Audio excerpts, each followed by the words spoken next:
never thought it would end like this. He walked among predators with complete trust. For years, he called them his daughters, gentle giants raised by hand. But one quiet morning in South Africa, the unthinkable happened. Two white lionesses turned on their longtime caretaker. In moments, the man who had dedicated his life to saving big cats was fatally mauled by the very animals he had sworn to protect. This is the horrifying final chapter in the life of West Mathewson, the Lion Whisperer. Welcome to today's documentary, The Horrifying Last Minutes of West Mathewson. We'll explore the shocking details of that tragic morning in Hoedspruit, the warnings ignored, and the painful decision made in the aftermath. You'll hear how one man's love for wild animals became his downfall, and why his story is a wake-up call for anyone who believes lions can truly be tamed. If you care about real-life animal encounters, tragic wildlife stories, and the hard lessons they teach us, make sure to like, share, and subscribe. Now, let's begin. West Mathewson wasn't just a man who loved lions. In Limpopo province, South Africa, he was something of a legend. At 69 years old, West had dedicated decades of his life to conservation, running a private wildlife facility known as the Lion Treetop Lodge, just outside the bushveld town of Hoedspruit. Locals knew him simply as Uncle West. Set on a private reserve not far from the iconic Kruger National Park, the lodge wasn't just a retreat, it was a sanctuary. West's mission was to provide a protected space for big cats, rescued from canned hunting operations and exploitation. But he didn't just feed these animals behind fences, he walked among them. Every morning before the African sun burned away the early mist, West would take two white lionesses, Tina and Mona, out for exercise on foot. He raised them from cubs, bottle-fed them, and claimed they were fully habituated to humans. To him, they weren't dangerous, they were daughters. People would watch in awe as the elderly man moved casually beside the massive cats, sometimes even touching noses with them. He believed in building bonds through trust, not dominance. His confidence was absolute. For West, neighbors would say, these weren't wild predators. They were family. At the Lion Treetop Lodge, guests stayed in stilted suites and dined under the stars, all while watching lions just beyond the wire. The property advertised itself as a luxury eco-lodge. But what truly brought visitors from around the world was the promise of seeing a man walk side by side with apex predators. Over time, the spectacle became the attraction. Tourists posted videos. Media outlets covered the story of the man who shared his life with lions. But behind the awe and admiration, there were whispered concerns. Some questioned the safety of his routines. Others wondered if the line between wild animal and companion had been dangerously blurred. Still, West carried on. Every morning, without fail, he opened the enclosure gate, called to Tina and Mona, and stepped into their world.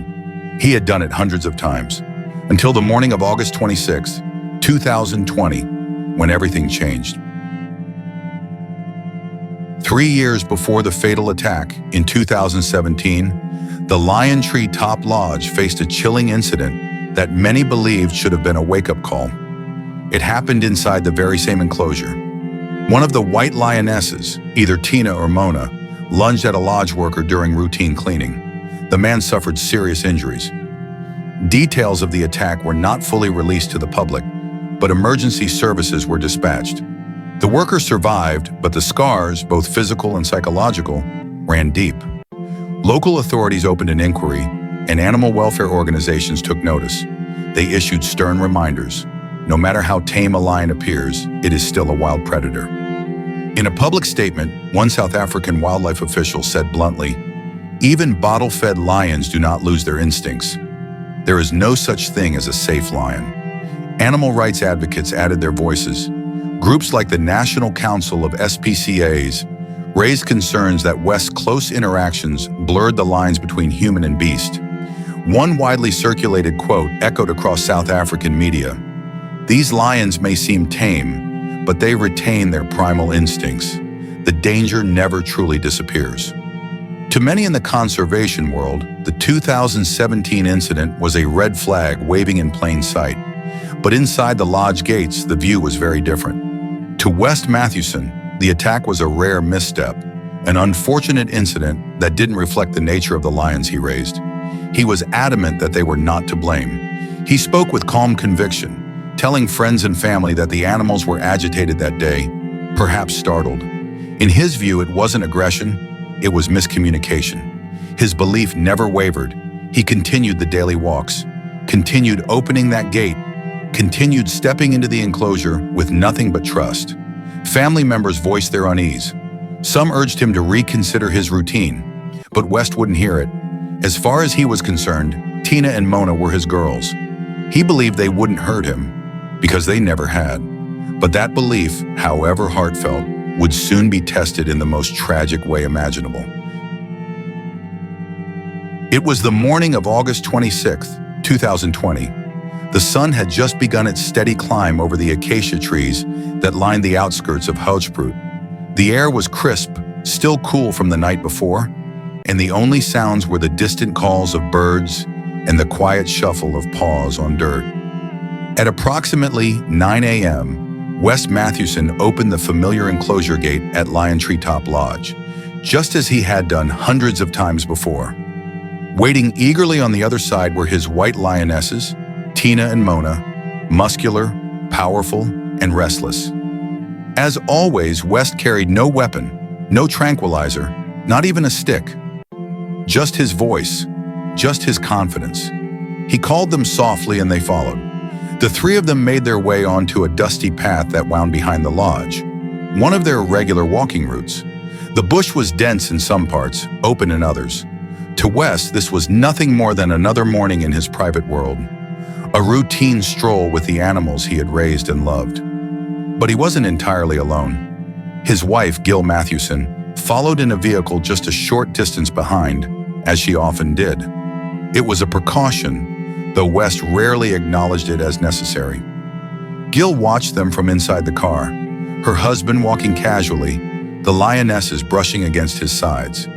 It all seemed normal, until it wasn't. Without warning, Tina and Mona stopped walking. They turned, fast, coordinated, instinctive, and in a flash, the calm of the morning was shattered. Both lionesses lunged at West.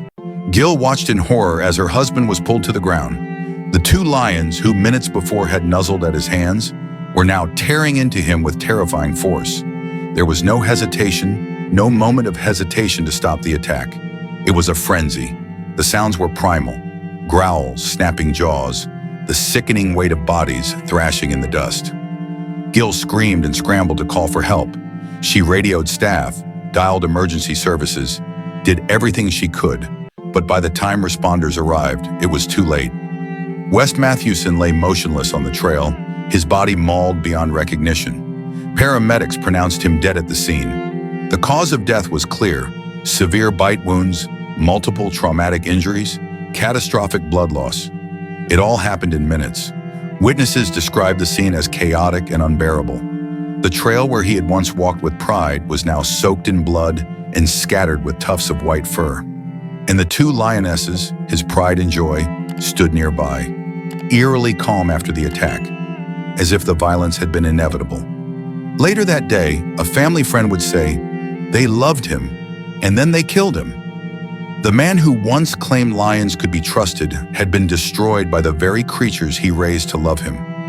In the end, there was no warning growl, no second chance, only instinct and death. In the days following the deadly attack at Lion Treetop Lodge, investigators combed through every detail, searching for an answer. Why had Tina and Mona, the lionesses West Mathewson raised from cubs, hand-fed, and walked every single day, suddenly turned on him? There was no obvious trigger. Officials confirmed that no food was present on the trail that morning. There had been no aggressive handling. West hadn't yelled, provoked, or stumbled. According to Gil Mathewson's account, it happened in an instant, without warning, without reason. So what went wrong? One theory suggested that the lionesses, now 5 years old, had reached full sexual maturity. In the wild, lions at this age begin to assert territorial dominance. And though West was their caretaker, he was also another presence in their domain, a domain that might have shifted in their minds without anyone realizing it. Another theory pointed to the reality of captivity. For years, West had walked the fine line between human and beast. But even animals raised in affection never lose their instincts entirely. Experts warned that decades of habituation could erode trust, not on the human side, but on the animals.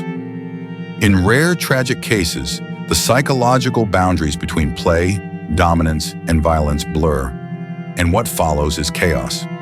Still others speculated that perhaps a sudden movement, a stumble, or even a moment of vulnerability, something as simple as turning his back, was enough to spark a primal reaction. Two apex predators, bonded with each other more than with any human, acting on pure instinct. But for West's family, no explanation could soften the blow. In a painful, gut-wrenching decision made just days after the attack, the Mathewson family agreed to have Tina and Mona euthanized. The lions were destroyed at the scene, with the consent of authorities and wildlife specialists. In their statement, the family expressed heartbreak, not only for the loss of West, but for what they had to do to the very animals he loved most. "It was the hardest decision we ever had to make," a relative said quietly. "But we couldn't risk them hurting someone else, not even professionals. West would never have wanted anyone else to be harmed." And just like that, the lions who had once symbolized love, loyalty, and awe were gone, along with the man who believed they would never harm him. 3 lives ended that day on a dusty trail in Limpopo, 1 by choice, 2 by tragedy, and the question of why may never be fully answered. In the hours following West Mathewson's death, the tranquil bushveld of Limpopo fell silent. Lion Tree Top Lodge, once alive with the soft roar of white lions and the rustle of curious tourists, immediately ceased all operations. The gates were locked, the trails were empty. For the first time in years, no one walked with lions. Authorities from the Limpopo Department of Economic Development, Environment and Tourism launched a full-scale investigation into the incident. But beyond the immediate tragedy, a firestorm was brewing, one that reached far beyond Hoorspruit. Animal rights activists and wildlife conservationists around the world reacted with shock and anger. Social media lit up with outrage. Statements poured in from groups like the EMS Foundation and the Born Free Foundation, condemning not just the incident, but the entire practice of keeping big cats in captivity for private use. Critics argued that West's death was not a freak accident, but a consequence of a flawed system. South Africa's legal framework allows for the private ownership and breeding of lions under game farm permits. On paper, it's legal. In practice, many believe it's deeply unethical. Conservationists accuse private lodges of exploiting exotic animals for tourism profits, while sidestepping long-term welfare. And West Mathewson's story became the face of that debate.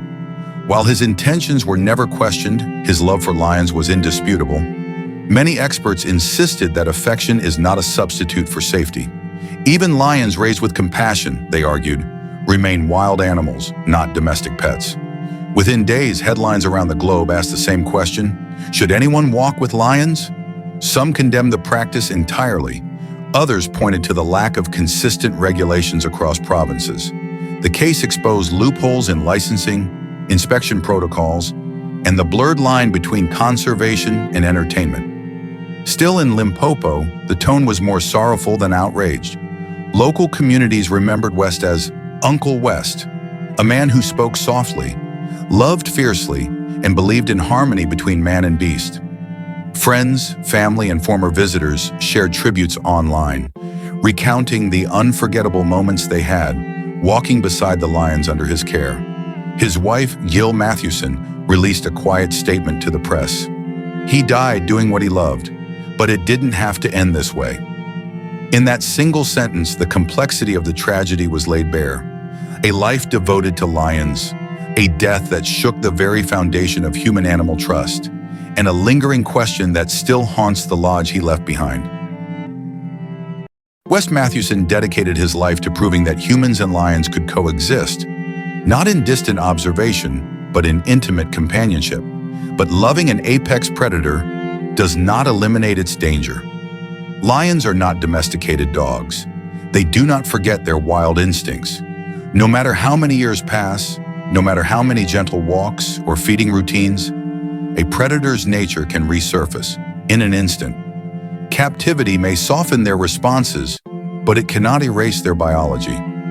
On August 26, 2020, at approximately 9 o'clock in the morning, on a familiar dirt path behind the Lion Treetop Lodge in Limpopo, two white lionesses, Tina and Mona, turned on the man who had raised them since they were cubs. In seconds, the trust of years was shattered. Gil Mathewson, his wife, watched in horror from her vehicle, helpless as the lions dragged West to the ground, their instincts overriding every bond that once existed. By the time emergency responders arrived, it was too late. He was already gone. For many, those final moments are a chilling reminder that no matter how strong the bond between man and beast, nature is never truly tamed. And yet West wasn't naive. He understood the risks. He walked with them anyway, because to him they were family. But in the end, it was that belief, the very trust that defined his life, that cost him everything. West Mathewson died doing what he loved, but perhaps the real question now is whether that love blinded him to the truth. Wait, if you found this story shocking, smash that like button, subscribe to the channel for more shocking, real-life animal attack documentaries, and share this video with someone who needs to hear this story. We drop new documentaries every day that explore the untamed edge between humans and nature, and how it sometimes turns deadly. And we want to hear from you. Do you think wild predators should ever be kept as pets? Should private ownership of lions be allowed at all? Drop your thoughts in the comments below. This was the horrifying last minutes of West Mathewson. Thanks for watching, and stay safe.